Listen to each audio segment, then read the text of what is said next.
2025 కొత్త సంవత్సరంతో పాటు కొత్త జనరేషన్ కూడా పుట్టబోతుంది తెలుసా. వీళ్ళని జన్ బీటాగా పిలుస్తారు. 2039 వరకు వీళ్ళని అలాగే పిలుస్తారు. మీరు ఏ జనరేషన్కి చెందిన వాళ్ళో తెలుసుకోవాలనుందా? 1928 నుంచి 45 మధ్య పుట్టిన వాళ్ళను సైలెంట్ జనరేషన్ అంటారు. వీళ్ళ వయసు ఇప్పుడు 80 నుంచి 97 సంవత్సరాలు ఉంటుంది. వీళ్ళు రెండవ ప్రపంచ యుద్ధ కాలంలో జన్మించారు. మన భారత స్వాతంత్ర ఉద్యమ కాలాన్ని కూడా చూశారు. 1946, 64 మధ్య పుట్టిన వాళ్ళని బేబీ బూమర్స్ అంటారు. వీళ్ళు స్వాతంత్ర్య అనంతరం రెండవ ప్రపంచ యుద్ధం తర్వాత పుట్టిన వాళ్ళు. వీళ్ళలో ఎక్కువగా ఆశావాదం, స్థిరత్వం బాగా కనిపిస్తాయి. అంతేకాదు ఆర్థిక అభివృద్ధి, జనాభా పెరుగుదలలో వీళ్ళు చూశారు. వీళ్ళ వయసు ఇప్పుడు దాదాపు 60 ఏళ్ల నుంచి 78 ఏళ్ల దాకా ఉంటుంది.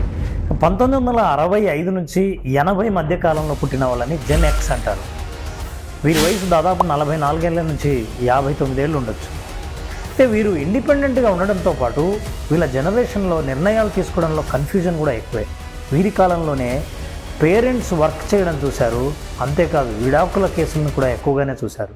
1981 నుంచి 96 మధ్య పుట్టిన వాళ్ళను జెన్ వై లేదా మిలీనియల్స్ అంటారు. వీరి వయసు దాదాపు 28 నుంచి 44 సంవత్సరాల వరకు ఉంటుంది. ఈ జనరేషనే ఎక్కువ టెక్నాలజీని, ఇంటర్నెట్ విపరీతంగా పెరగడాన్ని చూశారు. అంతేకాదు బాగా ఆర్థిక కష్టాలను కూడా చూశారు. 1997, 2012 మధ్య పుట్టిన వాళ్ళను జెన్ జెడ్ లేదా జూమర్స్ అని అంటారు. వీరు డిజిటల్ యుగంలో పుట్టారు.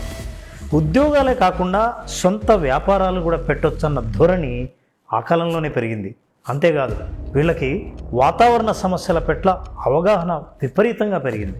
ఇక 2013, 2025 మధ్య పుట్టిన వాళ్ళను ఆల్ఫా జనరేషన్ అంటారు. వీళ్ళు ఇప్పటికే టీనేజ్కి వచ్చి ఉంటారు. చాలా క్రియేటివ్, టెక్నికల్లీ ఎక్స్పర్ట్. వీళ్ళపైన తల్లిదండ్రుల ప్రభావం విపరీతంగా ఉంటుంది. ఇక ఇప్పుడు ఈ 2025 సంవత్సరం నుంచి పుట్టబోయే వాళ్ళను బీటా జెన్ అంటారు లేదా జెన్ బీటా అంటారు. వీళ్ళని అర్థం చేసుకోవడం పెద్ద సవాలుగా మారుతుంది. ప్రతి విషయాన్ని వీళ్ళు ఆర్టిఫిషియల్ ఇంటెలిజెన్స్తోనూ, ఆటోమేషన్తోనూ ఆలోచిస్తారు. అసలు టెక్నాలజీ అంటే అర్థాన్నే మార్చివేస్తారు. వీరిపైన వాతావరణ కాలుష్య ప్రభావం కూడా ఎక్కువగా ఉండబోతోంది. ఈ జనరేషన్ అర్థం చేసుకొని రిసీవ్ చేసుకోవడానికి ఎంతమంది పేరెంట్స్ రెడీగా ఉన్నారు? మీరు సిద్ధంగా ఉన్నారా?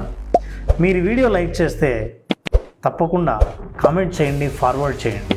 ఇంతకీ ఈ వీడియో చూస్తున్న మీరు ఏ జనరేషనో కామెంట్ బాక్స్లో చెప్పండి.